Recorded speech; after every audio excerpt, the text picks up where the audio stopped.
Hey guys, welcome back to my channel. তোমরা দেখছো বং Poulami blog. তো তোমরা সবাই কেমন আছো? আশা করি খুব ভালো আছো, আর আমিও খুব ভালো আছি। তো অনেকদিন পর আবার একটা ভিডিও নিয়ে এলাম। চলো আজ সারাদিন কি করি না করি দেখতে হলে কন্টিনিউ ব্লগটা দেখতে হবে। তো কন্টিনিউ ব্লগটা দেখতে থাকো।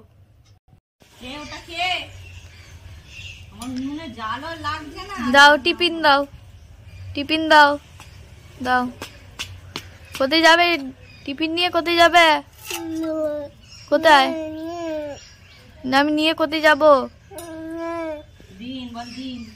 তোমার চোখ কয়? চোখ, মাথা কয়, কান কয়, নাক কয়, কান কয়, কান। আর আমি কে? আমি কে? আর ওইটা কে? ওইটা কে বসে আছে? ওটা না, আমি তো মাম্পি। ওইটা কে? কে বসে আছে?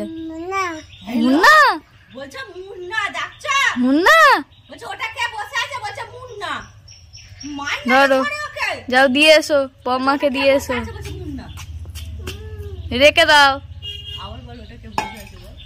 সকালবেলা উঠে দেখি মা বুনিটাকে নিয়ে এসেছে। তো বুনিটার সাথে একটু খেলা করলাম, তারপরে দাঁত মাজতে চলে এসেছি। দাঁত মাজছিলাম, আর দাঁত মাজার পরই প্রথমে আমার এই খাবারগুলো খেতে হয়। 3টে করে কিশমিশ, 1টা করে কাজু আর কাঠবাদাম। কাজুটা আজকে নিয়ে নিই, তো এইগুলোই খেয়ে নিই এখন। তারপরে ওই 10টা নাগাদ মুড়ি না হলে খিচুড়ি যা হয় তাই খাই। তো তারপরে এখানে বসে বসে খাচ্ছিলাম আর ভাবছিলাম যে সারাদিনটা কেমন করে কি কাটাবো। আর আজ সন্ধ্যেবেলা আমাদের এখানে হরিনাম আছে। ব্লগটা দেখো, তাহলে হরিনামটাও দেখতে পাবে। আমার ভিডিওগুলো তোমাদের কেমন লাগে তোমরা কিন্তু কেউ কমেন্ট করে জানাচ্ছ না। তোমরা যদি কমেন্ট না করো, তোমরা যদি না বলো যে ঠিকঠাক হচ্ছে কি হচ্ছে না, তাহলে তো আমি ব্লগ করার আর সাহসটা পাবো না। তো তোমরা বলবে যে কেমন কি হচ্ছে, কোনটায় খারাপ লাগছে তোমাদের, কোনটা ভালো লাগছে, কেমন কি দেখাতে হবে না দেখাতে হবে, এগুলো যদি তোমরা আমাকে বলো তো আমি সেরকমভাবে ভিডিওগুলো বানাবো। তো প্লিজ সবাই একটু লাইক কমেন্ট শেয়ার করে দেবে। আর এদিকে আমি বিছানাগুলো গুছিয়ে নিচ্ছিলাম।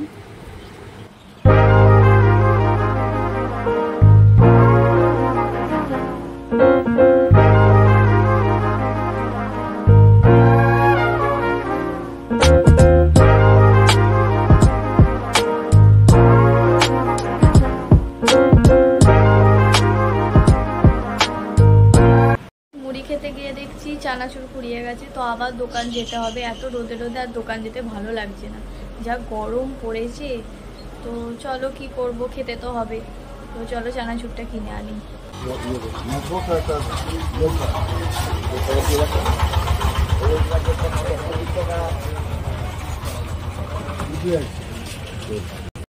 এদিকে কেনা হয়ে গেছে ঝুড়ি ভাজা দিয়ে। তো এদিকে মুড়ি আর ঝুড়ি ভাজা নিয়ে নিয়েছি। তো চলো খেয়ে দিয়ে তারপরে তোমাদের সাথে দেখা হচ্ছে। কাল রাতে বাবা আইসক্রিমটা এনেছিল, কাল রাতে তো আর খাওয়া হয়নি, সেই জন্য এখন মনে পড়লো যে ফ্রিজে আছে, দেখি তো তাহলে খাই। আর এরকমভাবে সবাই ভিডিও করে, সেই জন্য আমি একটু ট্রাই করছিলাম। অনেকক্ষণ পর আবার ক্যামেরার সামনে এলাম। তো তখন তো মুড়ি খেলাম, মুড়ি খেয়ে একটু বসেছিলাম। এত রোদে আর কোনো কাজ করতেও ভালো লাগে না। তো তারপরে দুপুরে খাওয়া দাওয়া করে ঘুমিয়ে পড়েছিলাম। এই মাত্র উঠলাম, উঠে এবার একটু দুর্গা দালানের দিকে যাব। আর পাখিটা সারাদিন এত চেঁচায়, বাপরে, চেঁচিয়ে যাবে এবার। তো হ্যাঁ, যেটা বলছিলাম যে দুর্গা দালানের দিকে যাব, কিন্তু আমাদের আবার ওই মন্দিরে উঠতেও নেই, দাঁড়িয়ে দাঁড়িয়ে দেখতে হবে। কারণ আমার একটা পাশের বাড়ির ঠাকুমা মরে গেছে, আমাদের ওষুধ চলছে এখন। 3-4 দিন হয়ে গেল মারা গেছে। তারপরে কালকে হচ্ছে মিমির বাবা মারা গেছে।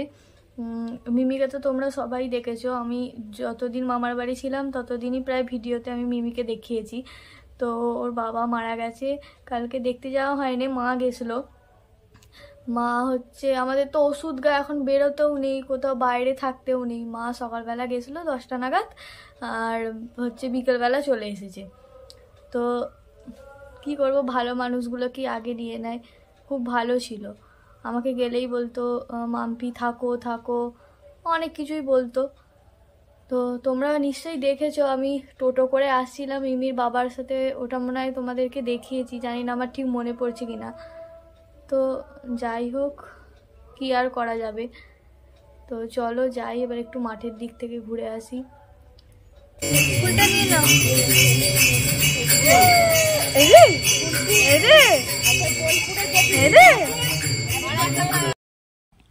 ওর মাথায় যতবার ফুলটা গুজে দিচ্ছিলাম ততবারই শুধু খুলে ফেলছিল। তারপরে আবার এদিকে ভাইজি ওর মাথায় গুজে দিচ্ছিল।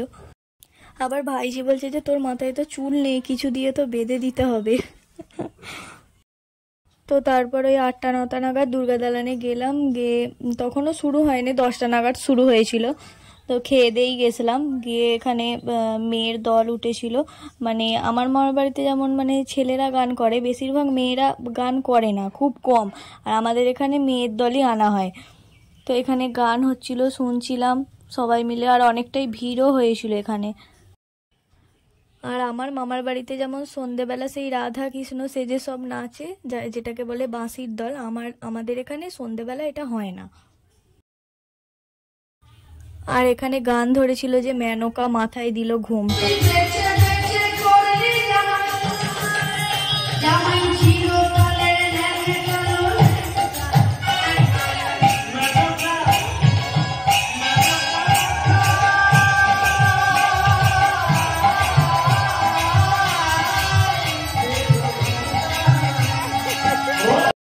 আর এটা হচ্ছে নেক্সট দিন বিকেলবেলা। তো এখানে ভোগ গান হচ্ছিল বিকেলবেলায়। আর আমাদের তো মন্দিরে উঠতে নেই, সেই জন্য দূর থেকেই দেখাচ্ছিলাম, ওই যে ওখানে সব নাচছিল। আর গাইস ঠিক এই সময়টায় মানে যখন হচ্ছে একজন হাঁড়ি নিয়ে মানে ঘুরে ঘুরে মাটিতে ফেলবে হাঁড়িটা, সেই সময় আমি ক্যামেরাটাই অন করতে ভুলে গেছি। তো তারপর ওখানে বাতাসা ছুটছিল, তো সব বাতাসা কুড়োচ্ছিলাম, কিন্তু আমাদের তো আবার বাতাসা খেতেও নেই, তাই আমার একটা বান্ধবী এসেছিল, তার হাতে বাতাসাটা দিয়ে দিয়েছিলাম। তারপর আমরা ওখান থেকে ঘুরে একটু মাঠের দিকে হাঁটতে এসেছিলাম, মানে এই জমিগুলোর দিকে। এখানে আমি বসেছিলাম আর আমার বান্ধবীটাও পাশে বসে আছে। আর ও এত লজ্জায় ক্যামেরার সামনে আসতেই চায় না, আর শুধু হাসবে। কি করে যে ওর এত হাসি পায় কে জানে। আর যার মুড অফ থাকবে ওর কাছে গেলে অটোমেটিক্যালি হাসি পেয়ে যাবে। তো গাইস আজকের ভিডিওটা তোমাদের কেমন লাগলো অবশ্যই কমেন্ট করে জানাবে। ভালো লাগলে লাইক কমেন্ট শেয়ার করতে ভুলবে না, এবং আমার চ্যানেলে যারা নতুন আছে তারা অবশ্যই চ্যানেলটিকে সাবস্ক্রাইব করে পাশে থেকো। তো দেখা হচ্ছে নেক্সট ব্লগে, আজকের মতো টাটা।